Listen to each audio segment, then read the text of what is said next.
नमस्कार दोस्तों, आपका स्वागत है आपके अपने चैनल स्टडी वाइस ऑफिशियल पर। तो आज की इस वीडियो में हम गांधी युग के बारे में पढ़ेंगे, जिसमें हम गांधी जी से रिलेटेड जो भी परीक्षा में प्रश्न पूछे जाते हैं आपको इस वीडियो में देखने को ज़रूर मिल जाएंगे। तो चाहे आप किसी भी परीक्षा की तैयारी कर रहे हों, अगर गांधी युग से प्रश्न बनेगा तो इस वीडियो से आपको ज़रूर देखने को मिल जाएगा। तो मैंने सारे इम्पोर्टेंट फैक्ट्स इस वीडियो में कवर किए हैं। तो पहले आप पूरी वीडियो को एंड तक देखें और लास्ट में प्रीवियस ईयर क्वेश्चन ज़रूर अटेम्प्ट करें। तो चलिए बिना देरी किए हुए वीडियो को शुरू करते हैं। तो चलिए वीडियो की शुरुआत करते हैं। तो हम भारतीय राष्ट्रीय आंदोलन के बारे में पढ़ रहे थे, जिसमें मैंने आपको बताया था कि इसे हम 3 पार्ट्स में पढ़ेंगे। पहले भाग में हमने उदारवादी चरण के बारे में पढ़ा था, जिसमें हमने 1885 से लेके 1905 तक का इतिहास पढ़ा था।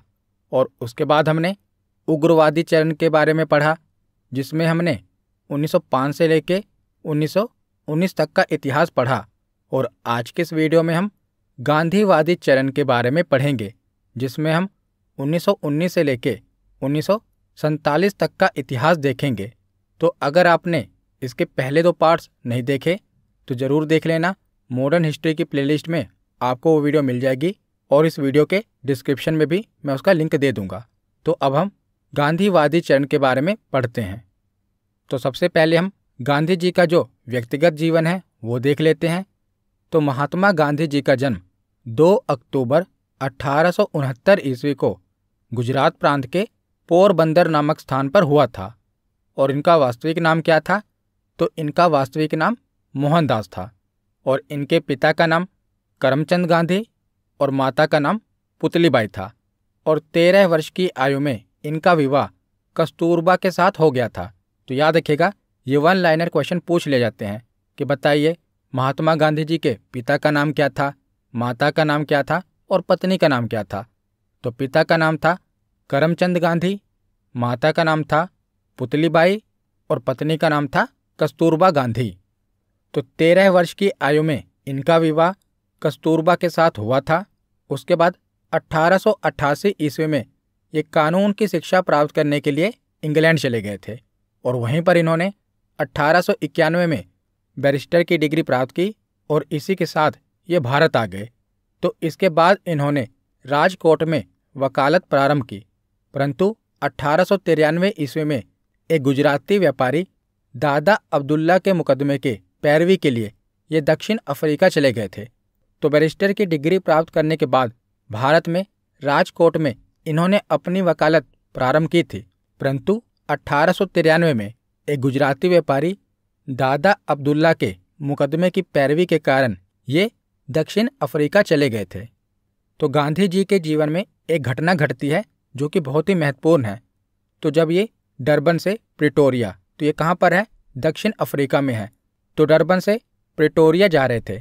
तो जब गांधी जी डरबन से प्रिटोरिया रेलवे कोच के प्रथम श्रेणी के डिब्बे में यात्रा कर रहे थे, तो पीटर मैरिट्सबर्ग नामक स्टेशन पर एक अंग्रेज ने इन्हें जबरदस्ती प्रथम श्रेणी के डिब्बे से उतार दिया।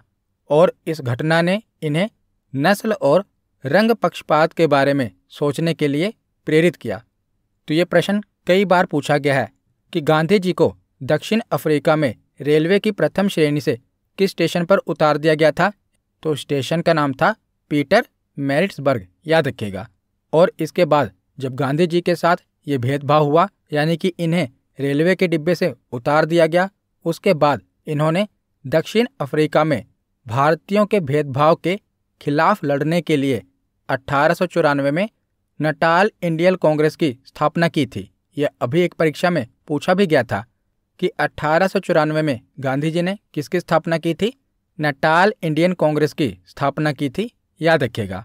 और उसके बाद 1903 ईस्वी में गांधी जी ने दक्षिण अफ्रीका से इंडियन ओपिनियन नामक पत्र निकालना प्रारंभ किया था। तो अभी जो भी घटनाएं आपको देखने को मिलेंगी ये सभी दक्षिण अफ्रीका की हैं, क्योंकि 1915 में गांधी जी दक्षिण अफ्रीका से भारत आते हैं। उससे पहले की ये जो भी घटनाएं हैं ये सभी आपको दक्षिण अफ्रीका में ही देखने को मिलेंगी।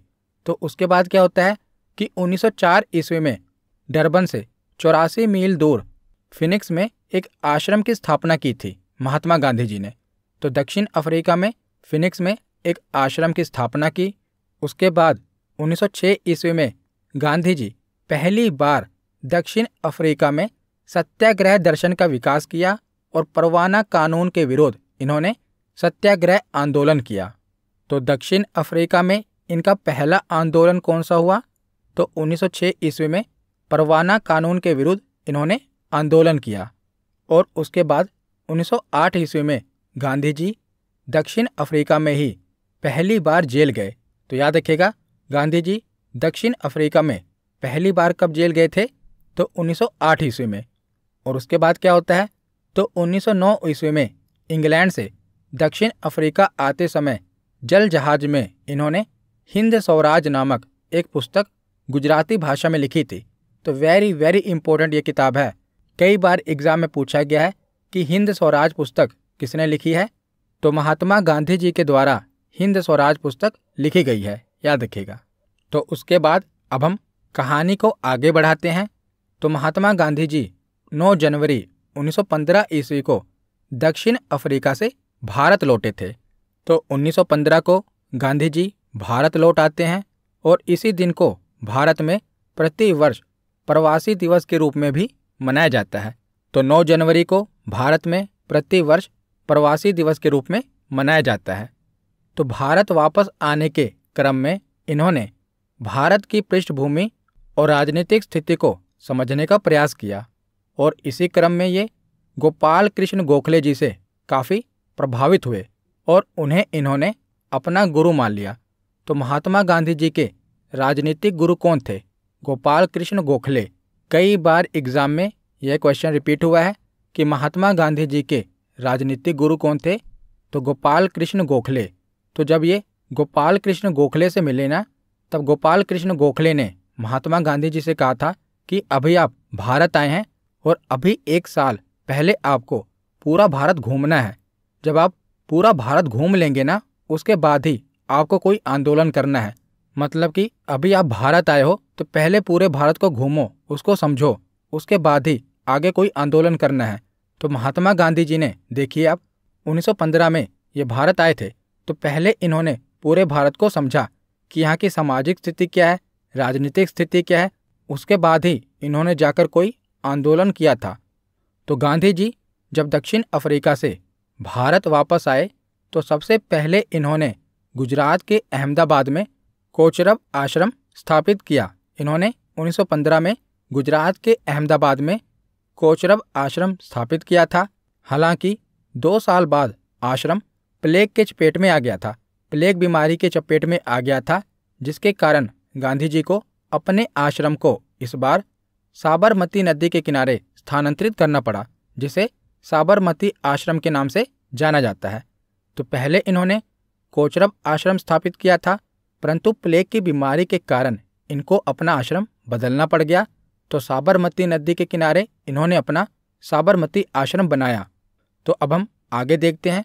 तो जब गांधी जी दक्षिण अफ्रीका से भारत वापस लौटे थे, तब उस समय दुनिया में प्रथम विश्व युद्ध चल रहा था और उस समय गांधी जी ने अंग्रेजों को विश्व युद्ध में सहायता करने की नीति को बढ़ावा दिया, ताकि अंग्रेज भी भारतीयों की स्थिति को समझें और उनकी मांगों के ऊपर नरम व्यवहार करें। तो इसी क्रम में गांधी जी ने भारतीयों को विश्व युद्ध में अंग्रेजों की मदद के लिए भर्ती होने का प्रोत्साहन दिया था। तो जब गांधी जी वापस आए थे ना दक्षिण अफ्रीका से, तो फर्स्ट वर्ल्ड वॉर चल रही थी। तो उस समय गांधी जी ने भारतीयों को अंग्रेजों की तरफ से लड़ने के लिए कहा था, यानी कि अंग्रेजी सेना में भर्ती होने के लिए कहा था। गांधी जी को लगा था कि अगर हम अंग्रेजों का साथ देंगे तो अंग्रेज भारतीयों के ऊपर अपने रवैये को बदलेंगे और हमारी मांगें स्वीकार करेंगे। परंतु आगे चलकर हम देखेंगे कि ऐसा नहीं होता। तो इसको देखते हुए भारतीयों ने उस समय गांधी जी को भर्ती करने वाला सार्जेंट के नाम से संबोधित किया था, क्योंकि गांधी जी ने भारतीयों को अंग्रेजी सेना में भर्ती होने के लिए प्रोत्साहित किया था। इसीलिए भारतीयों ने उस समय गांधी जी को भर्ती करने वाला सार्जेंट के नाम से संबोधित किया था। और इसी के बदले में अंग्रेजों ने खुश होकर गांधी जी को 1915 में केसरे हिंद की उपाधि दी थी, जो कि आगे चलकर हम देखेंगे कि 1920 में जब असहयोग आंदोलन होता है तो गांधी जी ये केसरे हिंद की उपाधि लौटा देते हैं। परंतु अभी 1915 में अंग्रेज खुश होकर गांधी जी को केसरे हिंद की उपाधि देते हैं, याद रखिएगा। उसके बाद आगे अब हम गांधी जी के द्वारा भारत में किए गए आंदोलन देख लेते हैं। तो गांधी जी ने भारत में सबसे पहला आंदोलन किया चंपारण आंदोलन। ये 1917 में किया। तो 1917 में चंपारण, जो कि बिहार में है, तो चंपारण बिहार के एक स्थानीय नेता जिनका नाम राजकुमार शुक्ल था, वे गांधी जी से मिले और चंपारण बिहार की स्थिति के बारे में उन्होंने गांधी जी को बताया और वहाँ की 3 कठिया प्रणाली के बारे में भी गांधी जी को जानकारी दी और गांधी जी को चंपारण चलने के लिए कहा। तो 19वीं शताब्दी के प्रारंभ में अंग्रेज बागान मालिकों ने किसानों से यह करार कर लिया था कि वे अपनी भूमि के 3/20वें हिस्से में नील की खेती अवश्य करेंगे और इसी को 3 कठिया प्रणाली कहा गया। यानी कि अंग्रेजों ने भारतीय किसानों को यह कह दिया था कि वो अपनी भूमि के 3/20वें हिस्से पर नील की खेती जरूर करेंगे। उन्हें अपनी जमीन के 3/20वें हिस्से पर नील की खेती करनी ही पड़ेगी। तो इसीलिए इसे 3 कठिया प्रणाली कहा गया। तो एक प्रकार से अंग्रेज भारतीयों के साथ जबरदस्ती नील की खेती करवा रहे थे। तो इसी के कारण राजकुमार शुक्ल ने गांधी जी को इसके बारे में बताया और उन्हें चंपारण आने के लिए कहा। तो उसके बाद क्या हुआ कि गांधी जी चंपारण आते हैं और आंदोलन करते हैं। तो इस चंपारण सत्याग्रह का परिणाम क्या निकलता है? तो इस चंपारण सत्याग्रह का परिणाम यह निकल कर आया कि 3 कठिया प्रणाली को समाप्त कर दिया गया और इसके साथ साथ करों को भी, जो कर लगाए गए थे, करों को भी 25% तक कम कर दिया गया था और यह गांधी जी के प्रमुख आंदोलनों में से एक था। तो यह चंपारण सत्याग्रह गांधी जी की भारत में प्रथम विजय साबित हुई और भविष्य में गांधी जी को भारत के एक बड़े नेता के रूप में होने के द्वार भी खुल गए थे। तो इस सत्याग्रह के बाद रविंद्रनाथ टैगोर द्वारा गांधी जी को महात्मा की उपाधि दी गई और उसके बाद ही इन्हें महात्मा गांधी जी के नाम से बुलाया जाने लगा। तो महात्मा की उपाधि गांधी जी को किसने दी थी? रविंद्रनाथ टैगोर ने दी थी, याद रखिएगा।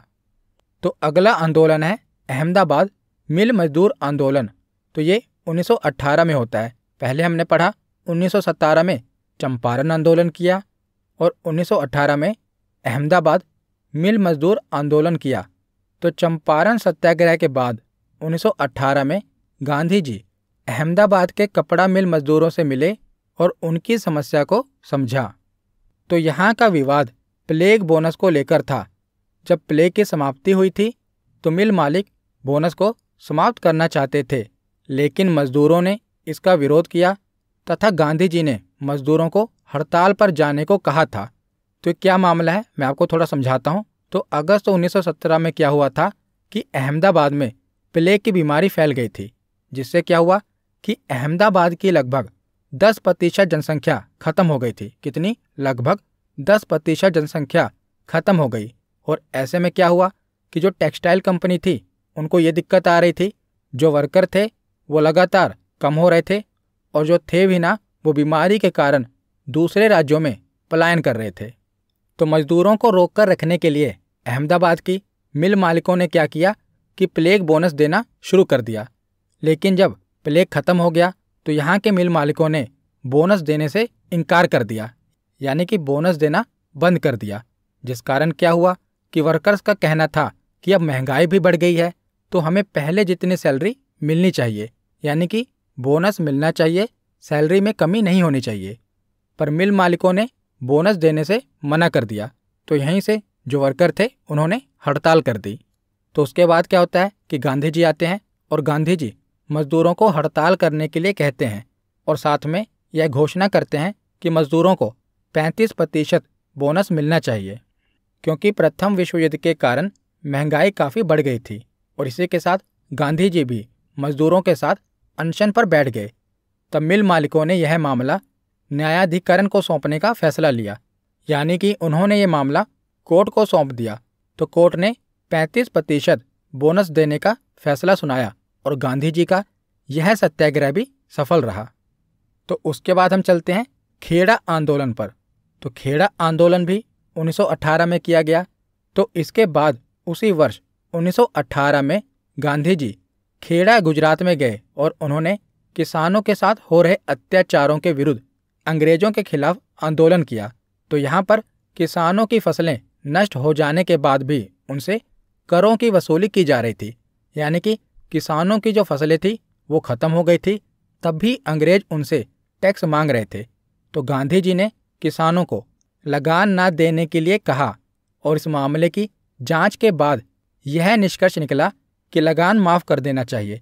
तो गांधी जी के लगातार भारत में तीनों आंदोलन सफल रहे। तो गांधी जी के दक्षिण अफ्रीका में किए गए उनके कार्यों को लेकर भारत में वे काफ़ी चर्चित थे और इन आंदोलनों में भी सफलता पाते हुए वे भारत में बड़े नेता के रूप में देखे जाने लगे थे, क्योंकि भारत में आते ही तीनों आंदोलनों में वो सफल रहे, जिसके कारण वे भारत में एक बड़े नेता के रूप में देखे जाने लगे। तो उसके बाद क्या होता है कि अगले ही वर्ष रोलेट एक्ट आ जाता है। 1919 में रोलेट एक्ट आता है। तो जब 1918 में विश्व युद्ध समाप्त हो गया था तो उसके बाद ही 1919 में अंग्रेजों के द्वारा रोलेट एक्ट को भारत में लाया गया था, परंतु इस एक्ट में भारतीयों के लिए कोई अच्छी बात नहीं थी, जैसा गांधी जी और भारत के लोग सोच रहे थे। क्योंकि जैसे हमने ऊपर चर्चा की थी ना कि गांधी जी भारतीयों को विश्व युद्ध में अंग्रेजों की मदद के लिए अंग्रेजी सेना में भर्ती होने के लिए प्रोत्साहन दे रहे थे, ताकि विश्व युद्ध के बाद अंग्रेज भारत के लिए कुछ अच्छे कदम उठाएं। पर ऐसा कुछ नहीं हुआ। अंग्रेजों ने क्या किया, रोलेट एक्ट लागू कर दिया। तो रोलेट एक्ट क्या था? गांधी जी ने इसे काला कानून कहा था, क्योंकि यह ऐसा कानून था जिसमें किसी पर भी शक के आधार पर उसे गिरफ्तार किया जा सकता है और उस पर देशद्रोह का मुकदमा चलाया जा सकता है। तो इसीलिए रोलेट एक्ट को बिना अपील, बिना वकील और बिना दलील का कानून कहा गया, जिसमें केवल शक होने पर ही उसको गिरफ्तार किया जा सकता है और उस पर देशद्रोह का मुकदमा चलाया जा सकता है। तो इसीलिए इसे बिना अपील, बिना वकील और बिना दलील का कानून कहा गया। किसे? रोलेट एक्ट को। तो रोलेट एक्ट के बाद अब हम पढ़ते हैं जलियांवाला बाग नरसंहार के बारे में, जो कि 1919 में होता है। तो 1919 में ही रोलेट एक्ट लेकर आया जाता है, जिसके बाद क्या होता है कि इसका विरोध होता है। तो जब इसका विरोध होता है तो अब तो अंग्रेज कानून लेकर आ ही गए थे, रोलेट एक्ट लेकर आ ही गए थे। तो इसी रोलेट एक्ट के कारण इन्होंने पंजाब के दो नेता डॉक्टर सत्यपाल और डॉक्टर सैफुद्दीन किचलू को गिरफ्तार कर लिया। तो इसी के कारण क्या होता है, आगे हम पढ़ते हैं कि पंजाब के दो लोकप्रिय नेता डॉक्टर सत्यपाल और डॉक्टर सैफुद्दीन किचलू की गिरफ्तारी के बाद जनता का आक्रोश तेज हो गया और कई जगह हिंसाएं हुई। तो इन्हीं को छुड़ाने के लिए एक सभा बुलाई गई। तो अमृतसर शहर में 13 अप्रैल 1919 ईस्वी को शाम 5 बजे जलियांवाला बाग में विशाल सभा में रोलेट एक्ट और डॉक्टर सत्यपाल आदि के बारे में भाषण चल रहा था कि तभी क्या होता है कि सैन्य अधिकारी ब्रिगेडियर जनरल रोगिनोल्ड डायर ने फौज के द्वारा भीड़ पर गोली चलाने का आदेश दे दिया। तो जनरल डायर ने इन निहत्थे लोगों पर गोली चलाने का आदेश दे दिया। तो इस घटनाकांड में लगभग 1500 लोग मारे गए थे।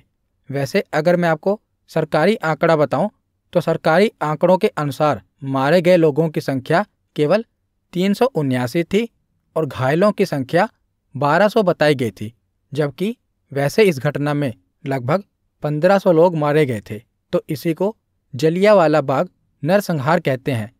तो जलियांवाला बाग हत्याकांड के समय पंजाब प्रांत का lieutenant governor Michael O'Dwyer था, जिसकी हत्या 1940 ईस्वी में सरदार उधम सिंह जी ने लंदन में की थी।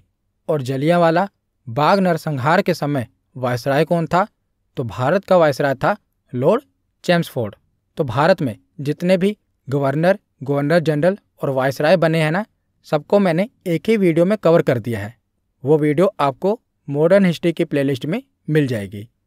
तो उसके बाद क्या होता है कि अंग्रेजी सरकार ने जलियांवाला बाग हत्याकांड के जांच हेतु हंटर कमेटी 1919 ईस्वी की स्थापना की। इसके अध्यक्ष थे जी.सी. हंटर। इसी कारण से हंटर कमेटी कहा जाता है। तो हंटर कमेटी की स्थापना 1919 ईस्वी में की जाती है इसकी जांच के लिए। उसके बाद आगे चलते हैं। तो आगे अब हम देखते हैं खिलाफत आंदोलन, जो कि 1919 से लेकर 1922 ईस्वी तक चलता है।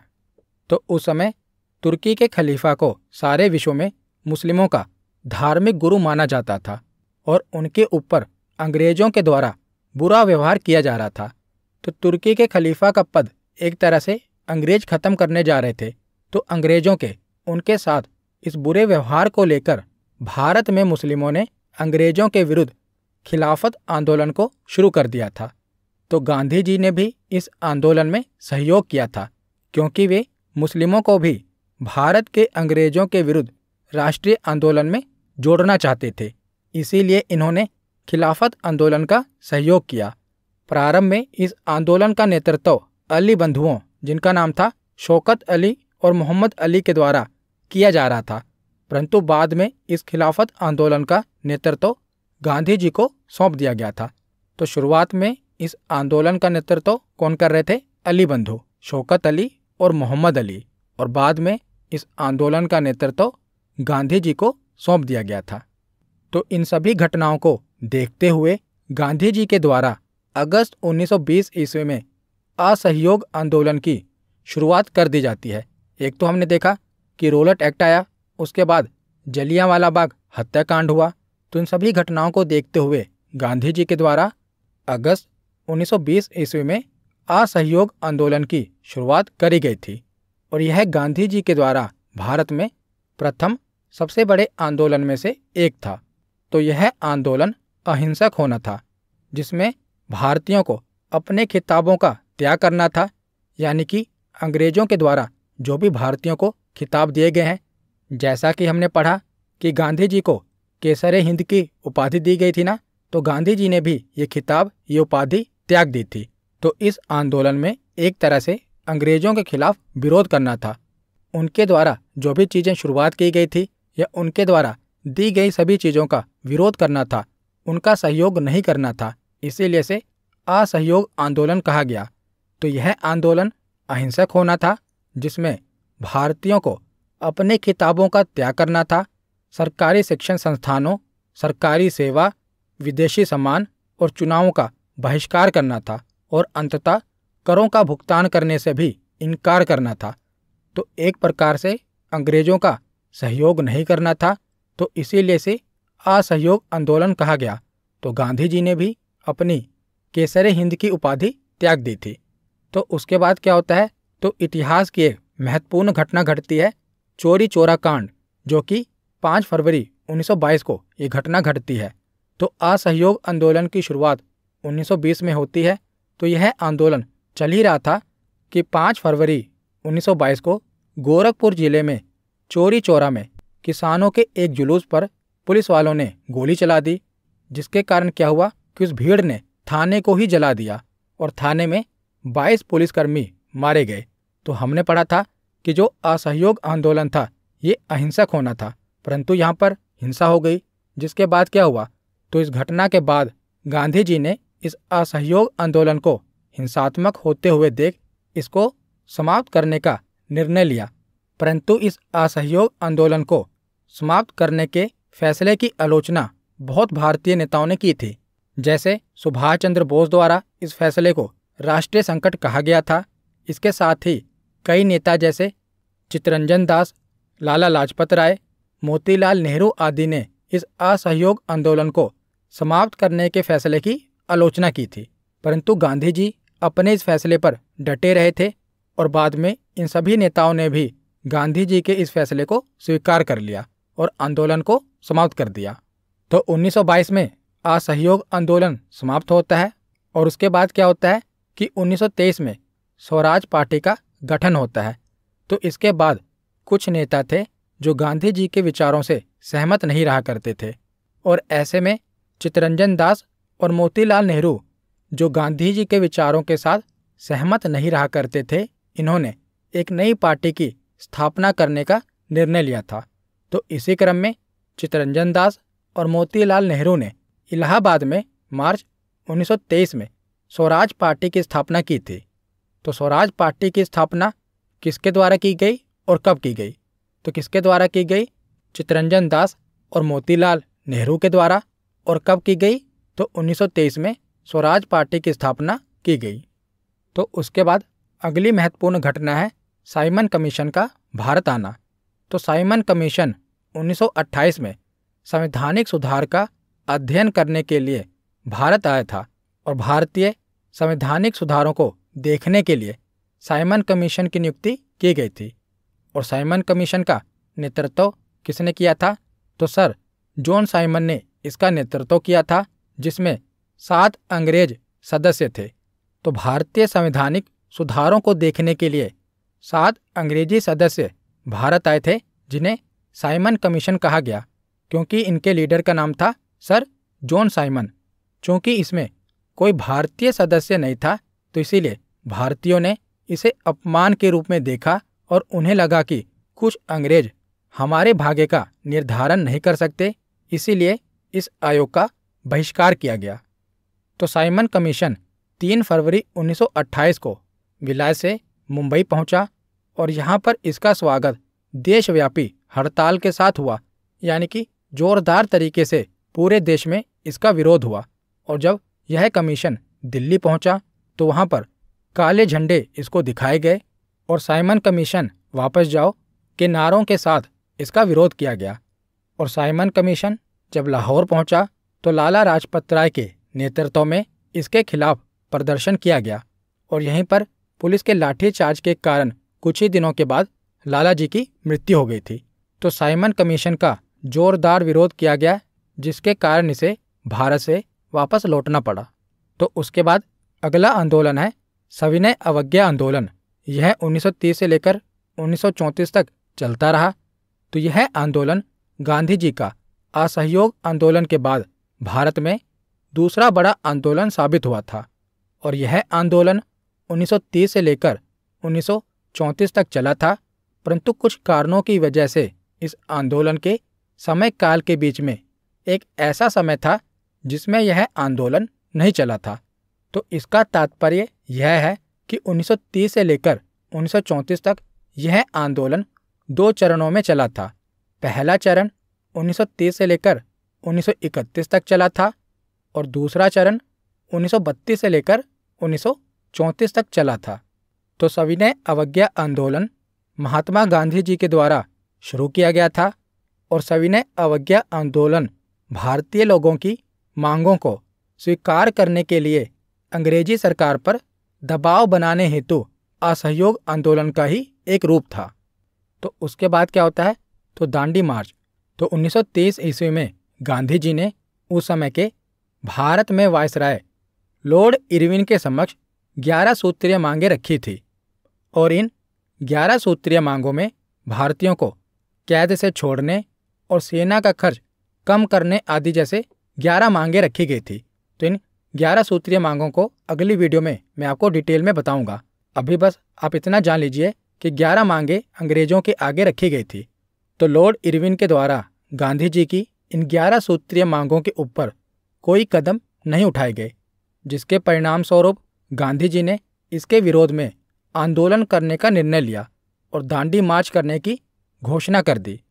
तो दांडी मार्च को गांधी जी द्वारा नमक कर के विरोध में चलाया गया था और इसके साथ साथ सविनय अवज्ञा आंदोलन को शुरू करने के लिए भी इस दांडी मार्च को चलाया गया था। तो यह दांडी मार्च 12 मार्च 1930 को शुरू हुआ था और 6 अप्रैल 1930 तक चला था।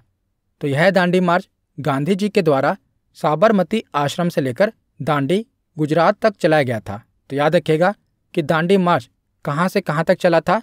तो साबरमती आश्रम से लेकर दांडी गुजरात तक यह दांडी मार्च चलाया गया था और इसमें गांधी जी के साथ भारत के अलग अलग क्षेत्रों से कुल 78 सहयोगियों ने भाग लिया था और इसकी टोटल दूरी कितनी थी? तो 241 मील तक यह मार्च चला था।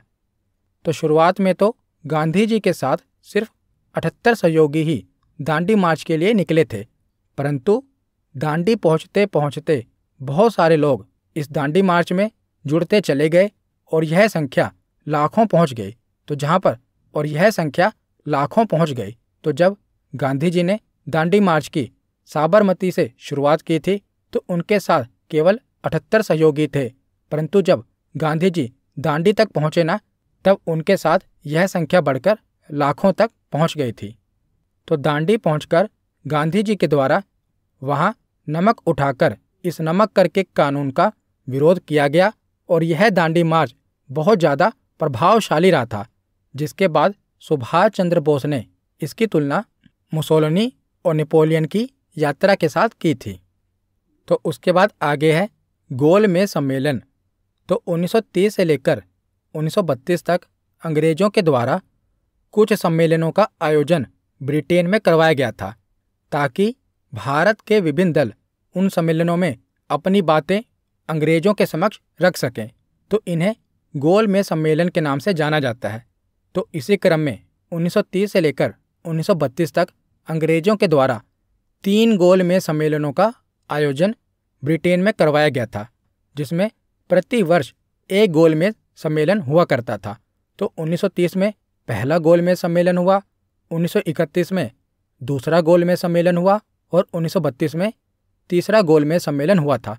तो इन तीनों गोलमेज सम्मेलन के बारे में अगली वीडियो में मैं आपको डिटेल में बताऊंगा, क्योंकि अगर यहाँ पर बताऊंगा तो ये वीडियो काफ़ी लंबी हो जाएगी। तो अगली वीडियो में हम तीनों गोलमेज सम्मेलन डिटेल में पढ़ेंगे। उसी के साथ हम 11 सूत्रीय मांगे और गांधी इरविन का जो समझौता होता है वो भी पढ़ लेंगे, और उसी के साथ पूना समझौता जो कि गांधी जी और बाबा साहब भीमराव अंबेडकर के बीच में होता है वो भी देख लेंगे। यहाँ पर मैंने इनके बारे में बताया तो है, पर इतना डिटेल में नहीं बताया। अगली वीडियो में हम इनको डिटेल में पढ़ लेंगे। यहाँ पर बस आप इतना जान लीजिए कि 3 गोलमेज सम्मेलनों का आयोजन ब्रिटेन में करवाया गया था, पर गांधी जी ने केवल दूसरे गोलमेज सम्मेलन में भाग लिया था। ये आपको पता होना चाहिए कि 3 गोलमेज सम्मेलन हुए थे, पर गांधी जी ने केवल दूसरे गोलमेज सम्मेलन में भाग लिया था। उसके बाद आगे है गांधी इरविन समझौता, जो कि 1931 में होता है। तो इस सविनय अवज्ञा आंदोलन से लॉर्ड इरविन को बहुत परेशानी हुई, जिसकी वजह से उन्होंने गांधी जी के साथ एक समझौता किया था, और यह गांधी इरविन समझौता के नाम से जाना जाता है। और यह समझौता 5 मार्च 1931 को हुआ था गांधी और इरविन के बीच में। उसके बाद है पूना पैक्ट समझौता, जो कि 1932 में होता है। तो यह पूना पैक्ट गांधी जी और बाबा साहब भीमराव अंबेडकर के बीच में पूना क्षेत्र की यरवदा जेल में हुआ था। तो अभी बस आप इतना जान लीजिए कि जो पूना समझौता हुआ था ये गांधी जी और बाबा साहब भीमराव अंबेडकर के बीच में हुआ था। अगली वीडियो में मैं आपको डिटेल में बताऊंगा कि पूना पैक्ट समझौता में आखिर था क्या। बस अभी आप इतना जान लीजिए कि ये किसके बीच में हुआ था। तो हमने गांधी इरविन समझौता देखा, उसके बाद पूना पैक्ट समझौता देखा, उसके बाद आगे चलते हैं और भारत छोड़ो आंदोलन देखते हैं। तो भारत छोड़ो आंदोलन 1942 में हुआ था। तो 1939 में दूसरे विश्व युद्ध की शुरुआत हो गई थी और अंग्रेजों की ओर से पूरी कोशिश की जा रही थी कि भारतीयों को पहले की तरह ही इस बार भी अंग्रेजी सेना में ज़्यादा से ज़्यादा भर्ती किया जाए और दूसरे विश्व युद्ध की लड़ाई के लिए भेजा जाए। तो बहुत सारे प्रतिनिधिमंडल भी भारत आए जो भारतीयों को अंग्रेजों को विश्व युद्ध में मदद करने के लिए प्रोत्साहन दे रहे थे। परंतु जैसा धोखा अंग्रेजों ने प्रथम विश्व युद्ध के दौरान भारतीयों के साथ किया था, वैसा धोखा वो इस बार भी कर सकते थे, और यह बात भारतीयों को भी समझ आ चुकी थी। तो इस बार भारतीय लोग पूरी तरह से अंग्रेजों की इस दूसरे विश्व युद्ध में कोई मदद नहीं करना चाहते थे। हमने देखा था कि पहले विश्व युद्ध में भारतीयों ने अंग्रेजों की मदद की तो अंग्रेज क्या लेकर आए, रोलट एक्ट, जिसे काला कानून कहा जाता है। तो इस बार भारतीय अंग्रेजों के झांसे में नहीं आए और भारतीयों ने अंग्रेजों का साथ देने से मना कर दिया। और इसी क्रम में ब्रिटेन से क्रिप्स मिशन भी भारत आया और वे भारत में अपने कार्यों के लेकर पूर्णतः असफल रहे, क्योंकि अब भारतीयों को अपने हितों का ज्ञान अच्छे से हो गया था। और इस क्रिप्स मिशन के संबंध में गांधी जी के द्वारा यह कहा गया था कि यह Cripps mission post dated cheque की तरह है, यानी कि यह आगे की तारीख का चेक है जिसका बैंक डूबने वाला है। तो क्रिप्स मिशन ब्रिटेन के द्वारा भारत में भेजा गया था ताकि वो भारतीयों को समझाए, परंतु अब भारतीय अपने हितों को अच्छे से जानते थे। तो इस क्रिप्स मिशन के भारत में असफल हो जाने के बाद तब गांधी जी ने भारत में एक ऐसे आंदोलन को शुरू किया जो भारत की अंतिम सबसे बड़ी स्वतंत्रता के लिए लड़ाई में से एक बना। और यह आंदोलन गांधी जी के द्वारा 1942 में शुरू किया गया था और अंग्रेजों के विरुद्ध भारत छोड़ो आंदोलन था। तो इस आंदोलन को अगस्त क्रांति के नाम से भी संबोधित किया जाता है, क्योंकि अगस्त में इस आंदोलन की शुरुआत हुई थी। 8 अगस्त को प्रस्ताव पारित हुआ था और 9 अगस्त 1942 को भारत छोड़ो आंदोलन की शुरुआत की गई थी। तो इस आंदोलन को अगस्त क्रांति के नाम से भी जाना जाता है। तो इसके बाद अंग्रेजों के द्वारा ऑपरेशन 0 आवर चलाया गया था, जिसके तहत गांधी जी सहित लगभग सारे बड़े नेताओं को गिरफ्तार कर लिया गया था।